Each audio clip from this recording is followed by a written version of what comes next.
আসসালামু আলাইকুম বন্ধুরা, আমি এখন অবস্থান করতেছি সাভার হেমায়তপুর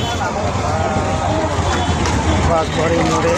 দেখতে পাচ্ছেন এই জায়গায় কিছু রাস্তা ঠিক করাতে বাকি রাস্তা না ঠিক করার কারণে প্রত্যেক দিনের রাস্তায় যানজট লাগিয়ে থাকে দিনে 24 ঘন্টা।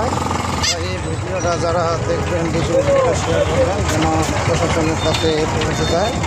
আর প্রশাসন ভাইদের কাছে অনুরোধ করছি আপনারা দ্রুত এর ব্যবস্থা দেখতে পাচ্ছেন এই জায়গায় মোড়ে রাস্তার মোড়ে এই যে এইটুকু রাস্তা ঠিক করা দেয় বাকি রাস্তা না ঠিক করা দেয়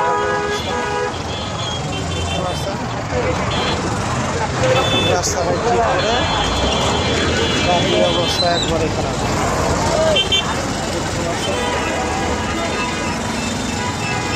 এই যে অবস্থা এবং তাই ভিডিওটা বেশি করে শেয়ার করবেন।